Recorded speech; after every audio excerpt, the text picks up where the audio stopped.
बंदा गुरुपद कुंज कृपा सिंधु नर रूप हरि महामोहतम पुंज जासु बचन रवि कर निकर।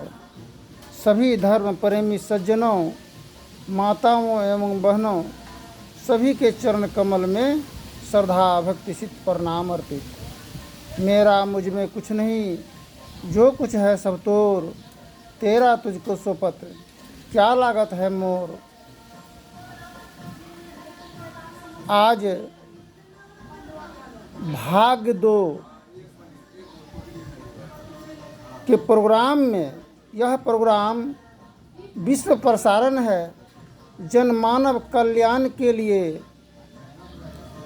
बहुत बड़ा उपयोगी है।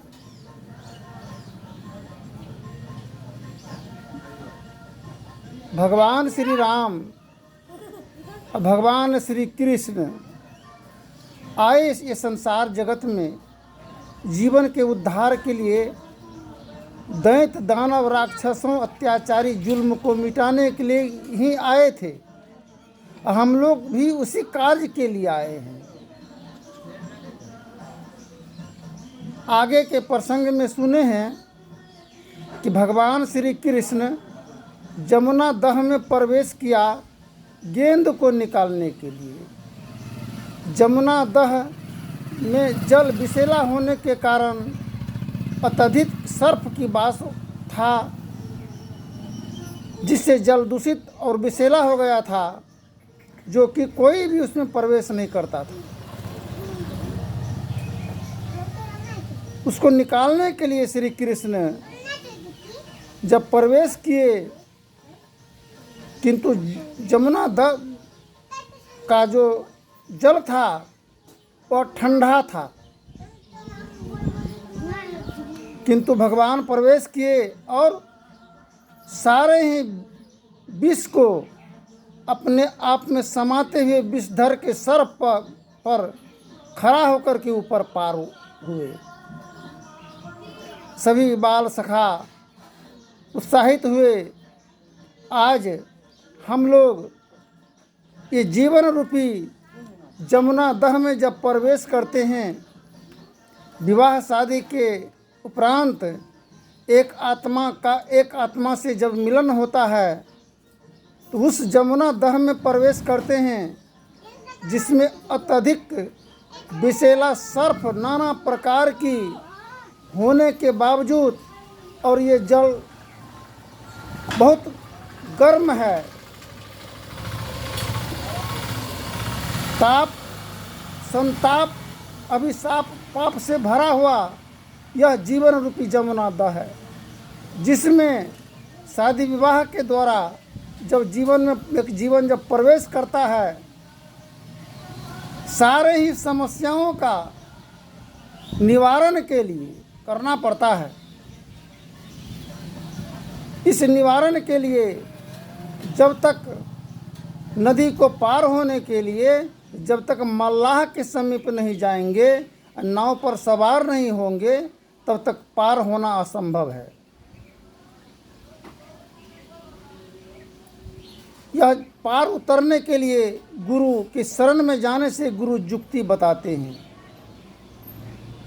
गुरु ज्ञान सूर्य रूप उनकी ज्योति अनूप, उनके नासे भ्रम तम कूप भजो साध गुरु ये। गुरु देते सत ज्ञान सुन के मिटता अज्ञान, सुख होता महान भजो साध गुरु ये सुख और दुख की जीवन में आदि अंत से दुख और सुख लगा होने के कारण सुख मिलता है, तो मनुष्य इस प्रकार के कार्य करने लगते हैं कि अपना पराया का पहचान भी भूल जाता है।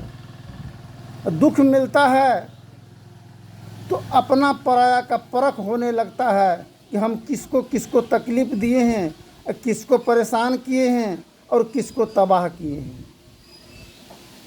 दास्तान है, पहले किसी के घर में तो बड़ा लड़का का ही शादी होता है, पीछे से छोटा का होता है, किंतु जो धन संपत्ति माता पिता का होता है बड़े पुत्रों के ही अधीन होता है, और छोटा पुत्र का जब विवाह शादी होता है, वह छोटा पुत्र भाई से मुंह लगाना नहीं चाहता है, किंतु धन लेना भी चाहता है कि हम अलग होंगे तो हम धन भाई से कैसे निकालें, कैसे हमको मिले मेरा हिस्सा का धन। इसके लिए अपने पत्नी और गृह स्वामिनी को संकेत देता है कि तुम बार बार उलझन करो, दंगा मचाओ, विवाद करो या मांग करो कि मेरा हिस्सा मिल जाना चाहिए। छोटा बेटा अपने पत्नी को इस कदर सर पर चढ़ा लेता है जो कि उतरने के नाम ही नहीं लेता है। टोपी 10 रुपया का क्यों नहीं हो, वो सर पर होता है, शोभा सर के लिए है। जूता अगर 5,000 का भी हो, वो पैर के लिए है। अगर जूता को सर पर अगर चढ़ा लिया जाए तो क्या इस जीवन का कोई मूल्य रहेगा? वह झंझट, फसाद अपने पत्नी को बढ़ावा देने के कारण वह पत्नी जब सर पर चढ़ जाता है अपने पतिदेव का, तो कभी उसको दम सांस लेने नहीं देती है, जीना हराम हो जाता है। अगर धन लेना ही है भाई से, धन लेना ही है भाभी से, तो क्या गांव में बड़े बुजुर्ग हैं, उनसे आप कह करके मशवरा सलाह के उपरांत आप अपना ले सकते हैं अधिकार। आपका अधिकार से वंचित कौन करेगा? चाह गई चिंता गई, मनमा है बेपरवाह, जिसको कछु नहीं चाहिए वही मानव है शहंशाह। जिन ढूंढा तिन पाइयाँ, गहरी पानी पैठ, बक बेचारे क्या करे, वो रहे किनारे बैठ। ये स्त्री रूपी ये समुद्र महान समुद्र है, इसमें प्रवेश जो किया और वही मोती मिलेगा। वही हीरा रतन धन गमैने जग से जाय हो भैया, उसमें जो प्रवेश करके अंतिम तह में प्रवेश करेंगे उनको मोती मिलेगा।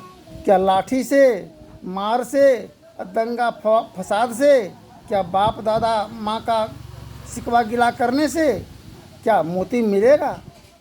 किसी पर तबाही का कहर बरसाने से क्या जीव आत्मा को शांति मिलेगा, चैन मिलेगा?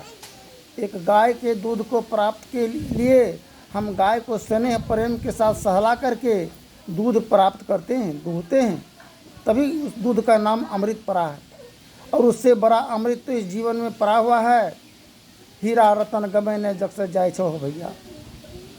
हीरा रतन का खान में रह करके और फिर हम लोग कंगाल हैं।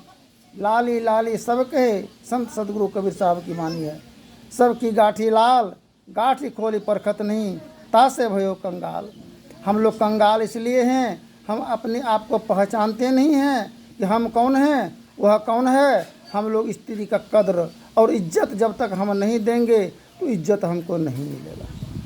अगर हम किसी को बेइज्जत करेंगे तो क्या इज्जत मिलेगा? फिर आगे के प्रसंग में बोलेंगे। धन्यवाद। जय हिंद, जय भारत।